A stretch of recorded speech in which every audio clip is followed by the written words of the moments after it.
Democratic Whip. Thank you. I want to thank my colleague from Arizona, originally from Chicago, for taking the time to come this morning to the floor of the Senate. Let me also thank the presiding officer and the staff who have weathered this experience as we consider the nomination of Russell Vought for the Office of Management and Budgeting. I know it's been a personal and demanding sacrifice on their part, and I thank them for being here. Why are we doing this? We're hoping to call attention to this nomination. Most people in America, if asked, would not be able to identify the initials OMB, Office of Management and Budgeting. And if they could identify it as a federal agency, they'd be hard-pressed to describe what it does. I've been in politics and congressional government for a number of years. I have an insight into what the agency can do, and I want to tell you that the head of the OMB, though not a very well-known figure across America, has more power than almost anyone in the president's cabinet. This person decides the policy and spending that supports it across the federal government, and it can make a serious difference. Russell Vought has had a chance to show America what he will do if given another chance to head the OMB. You see, in the final 2 years of the first Trump administration, he had the same job. So we saw him in action, and we saw what his philosophy might be. I want to read you something which sounds incredible, but I'm afraid is true, from a press release by the Union of Concerned Scientists. Here's what they wrote in their position paper, branding Russell Vought as a dangerous choice to head the OMB. Quote, as director of the OMB under President Trump's first term, Vought would occupy a powerful position over federal agencies and the federal civilian workforce. Here's what Vought had to say in 2023 about his intentions for these hardworking civil servants under a second Trump administration. And I'm now quoting Russell Vought. We want the bureaucrats to be traumatically affected. When they wake up in the morning, we want them to not want to go to work because they're increasingly viewed as the villains. We want their funding to be shut down so that the EPA can't do all the rules against our energy industry because they have no bandwidth financially to do so. We want to put them in trauma. End of quote, Russell Vought, what he would do if head of the OMB.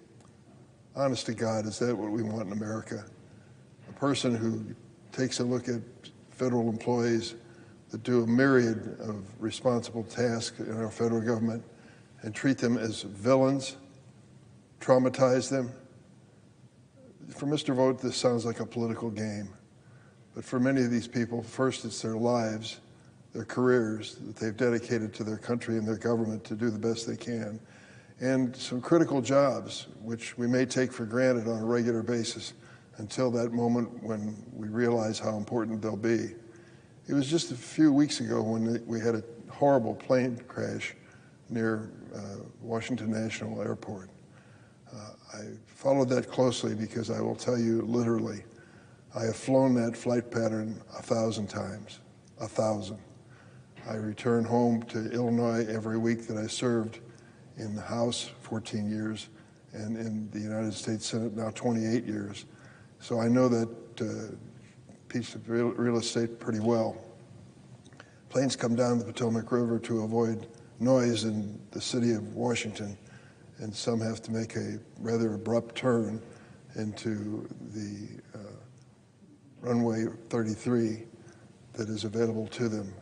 This evening of the accident, an American Airlines plane made the turn and came into contact with an Army helicopter. 67 people died. We checked to see what was going on with air traffic control, and we realized that the air traffic controller was doing double duty that night. He had to do not only the civilian side, but the military side. It's not beyond a person's capacity, but it's not preferable. There should have been more air traffic controllers on the job. Air traffic controllers are federal employees, Mr. Vought. Want to traumatize our air traffic controllers? I don't. I want to feel safe in an airplane. I want to be able to travel with my family with the comfort knowing that a professional who works for the federal government is doing his or her job well. And of course, if you're going to traumatize and call them villains and make them the object of your political fantasies, that's what you get with Mr. Vought and the OMB. It's not fair. It's not fair to them, and it's not fair to the American people. These people who work in our federal government do responsible, important jobs day in and day out. My staff advised me yesterday that this is reaching a point where no one seems to be in control. They've decided to save money by eliminating the publication of public health brochures that are put out regularly on a weekly basis to notify people all around the United States and the world of outbreaks of illnesses and diseases that could be dangerous. For the first time since 1961, we've stopped publishing those in the last 2 weeks. The Trump administration has decided to, quote, save money, close quote, by reducing the information available to medical professionals all over the world. They used to look to us and count on us every single week to put out this publication. We stopped doing it, quote, to save money, close quote. I'm afraid the day is going to come where we regret that decision and a lot of things that flow from it. I want to say a word, too, about the Department of Justice.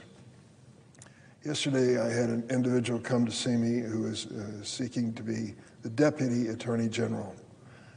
Good fellow, I've never met him before, and he talked about his career in the law and what he had done as a prosecutor and as a defense attorney. His resume is certainly strong. And I asked him a question. When he worked for the U.S. Attorney's Office, was he given assignments or did he choose his caseload? Oh, he said, when you're brand new, you take what they send you. Put me to work on files and cases as they wish. And I did them willingly. That was my job as a member of the Department of Justice. So I said, you had no really personal decision over these cases. You just did what you were given by your superiors. And he said, that's exactly right, and that's how it works. And I said, would it be fair to say that when it came to the assignment of these cases, some hierarchy made that decision, not yourself? He said, of course. I said, do you know what's going on in the Department of Justice now? They're asking the employees of the Department of Justice to fill out a questionnaire. The Trump administration wants to know, did you play any role in the prosecution of those accused of violence here in the Capitol on January 6, 2021? And clearly this is being done to separate out those who prosecuted those thugs who came into this building and attacked us. I don't know where this is going to lead. We're going to have to watch it closely, but it's not been done before. If they are dismissed, terminated, it's fundamentally unfair. As this individual who wants to be part of the Trump administration told me, he had nothing to say about the assignment. He did what he was told, and he did the best job he could. And now to fire these individuals because of the January 6 rioters is just fundamentally unfair. Mr. President, you're new to this chamber, and I've been here a while. And I'll tell you that day, January 6, 2021, is one that I'll remember for the rest of my life. I was sitting at this seat on the floor of the Senate. Vice President Pence was the presiding officer. We were going about our responsibility under the Constitution to count the electoral votes and to announce who won the presidential election. It's a rather routine assignment in the past, and people haven't noticed, but it's taken on new importance and attracted more attention now because of disputes over votes in various states. 2020 was one of the most graphic examples of that, when President Trump announced afterwards that he did not lose the election, that it was stolen. And he gathered together his supporters who believed that point of view into a rally on January 6th on the Capitol Mall. Thousands of people showed up at the president's invitation, and he invited them to come to the Capitol and go wild. They sure did. They went wild by beating down the doors, breaking the windows, crashing through the doors, coming into the United States Capitol building while we were meeting here. Vice President Pence, at about 2:10 p.m., I saw him turn to one of the Secret Service agents who was protecting him, and the agent grabbed his arm and pulled him out of the chair you're sitting in right now. took him off the floor, and we were sitting here with no one presiding.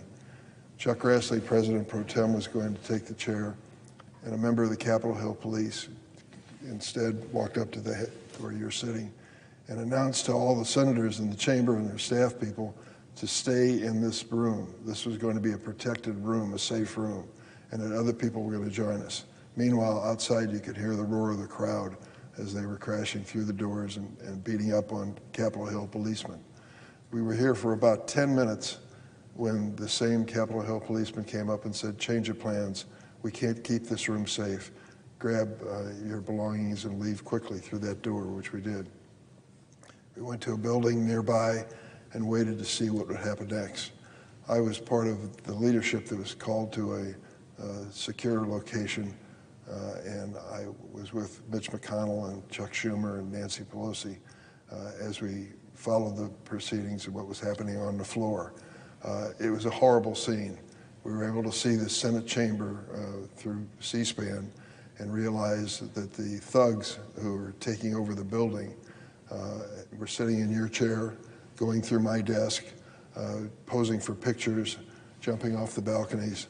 It was a scene you couldn't imagine. It was sickening to me. This building means something to me. It's been an important part of my life. I went to college here in Washington, and I used to come up on my assignments on my part-time job and get a chance to steal away for a few minutes and sit in the gallery and follow what was going on the Senate floor. Just to be in this building I considered a privilege, and I still do. And here were these people doing horrible things in the building and beating up on the Capitol policemen and the DC policemen who were trying to keep us safe. That was the reality of what happened. These people who work for the Senate and the House are federal employees. In Russell Vought's view, the villains, that's what he calls them, risking their lives to keep us safe and being called villains by Russell Vought. For goodness sakes, has he no sense of responsibility for the men and women and their families who risked their lives for this building? Those who were prosecuted for this ended up being in the hundreds of individuals, some for misdemeanors, for trespass, others for more serious crimes, assaulting police officers. One of them already has been released by a pardon from President Trump and went on to defy a policeman in Indiana, and there was a gunfight that followed, and this individual was shot dead on the scene just a few days after he was released by the president's pardon. The point I'm trying to make is that there are important and serious jobs taking place here in Washington and around the nation. We count on federal employees, and we count on people to be held accountable if they violate the law. I am sickened by the fact that these men and women in uniform, whom I've come to know over the years, are considered to be disposable, dispensable. In my mind, they're not. Their lives are worth something, and those who attack them should be held responsible. So when the wheels of justice turned and these individuals were held responsible, it was through the Department of Justice. Now, there is a hunt on in the department to find out each and every one of their names. If they're going on a list to be terminated, I would just say to the Trump administration, you're in for a fight. These men and women did their jobs. They were responsible for prosecuting the individuals who raided this Capitol, and they did it well, as far as I'm concerned. I'm sad to report that Kash Patel, who is President Trump's nominee to head up the Federal Bureau of Investigation, does not agree with me, and I'll tell you why. The Federal Bureau of Investigation has 28,000 federal agents around the world, 400 different field offices. These individuals are the premier law enforcement agency of the United States of America and have an international reputation. Mr. Patel wants to be the person to head that agency. And yet what he decided to do, this Kash Patel, was to make a project out of music from those who were convicted of crimes on January 6, 2021. He gathered together a number of them. He swears that he doesn't even know their names, and created a recording, a song that he wrote, and proudly played at President Trump's rallies. by the song to be sung by the prisoners, and they called it the J6 Choir. As we asked Mr. Patel to tell us more about this, he said, well, all the proceeds from that album would go to the families of the prisoners. I said, did you ever consider the proceeds going to the families of the men and women in uniform who were risking their lives to keep this building safe? No, he said, he focused on the families of the prisoners. He called them political prisoners. Of course, they were convicted under the court of law. Many of them pled guilty. They couldn't deny the fact what the videotape showed of their conduct. So Mr. Patel was raising money through this recording being played at the Trump rallies of these individuals. He said he just didn't know their names or who they might be. And we're considering this individual to head up the FBI. What would morale be like at the FBI if a person is put in charge who was entertaining America with songs by the prisoners in jail who raided this Capitol? I often think, I wonder what we would have thought if the tables were turned a little bit on January 6th and it didn't happen here in Washington, but happened in London. If we heard that a mob had crashed down the doors of Parliament and taken control of the House of Commons, my reaction would have been, it's impossible. I've been there, I've seen that. It's carefully guarded and watched, and it's a venerable institution when it comes to parliamentary law. I can't imagine that a mob would take over the House of Commons in London. Well, think about America, and think about the impression of what happened on January 6th to other people around the world, that this had happened in our time, in this building. We have to go back to the War of 1812 to find an invasion of an enemy force. And now we come to January 6, 2021, the so-called political prisoners, some call them tourists, who came in and desecrated this building. That was the reality. I'm only making that point because I think it's a serious historic event and one that we'll think about many times again. And individuals who were involved in that were federal employees, excuse me, and they were doing their job and risking their lives in the process for doing it. So what is going on through the Office of Management and Budgeting? There's a man named Matthew Vaeth, V-A-E-T-H, who issued an order to call for a freeze on federal spending not that long ago, 2 weeks or so. I don't know if he thought through what he was doing, but he said he was doing it to make sure that there would be no federal spending which would support transgenderism. That was one of them. Or what he called Marxian, capital M, Marxian equity, or some Green New Deal. So he wanted to make sure there was no political investment in those causes across America. Do you know what he shut down? He shut down a Head Start program in Chicago, Illinois. It's called El Valor. It's been in business for many years. Families of moderate income that live in the neighborhood send their kids to this Head Start program and are very proud of the results. These kids are learning how to read, they're learning how to socialize, they're going to be ready for kindergarten and ready for school as a result of it. Well, Mr. Vaeth, OMB, decided to shut it down and to cut off their funds. And at least overnight, there was a fear that that's exactly what would happen. It was only when there was a national response in opposition to that that they reversed their position and decided to keep some of the things open. Head Start is open in Chicago that I just mentioned, but there are others that are questioning whether they're open as well. I got a phone call as well from some doctors in Chicago during this shutdown, this OMB shutdown under President Trump. And I said, what impact has this had on you? They said, we're researchers for the National Institutes of Health. We work in laboratories looking for cures for diseases, heart disease, cancer, all sorts of different challenges. And we frankly were told at 5 p.m. on the day of his order to stop working on what we're doing. Most of the projects that we're involved in are long-term projects involving a lot of work that goes beyond regular work hours. But we were told to stop medical research because this order from the federal government that came out of the OMB. So when we consider what happened just a few days ago, and it's still reverberating around the country, and consider the nomination of Russell Vought, you have to ask yourself, honest to goodness, Do you consider that to be a villain who's working at that laboratory in Chicago for a National Institutes of Health project?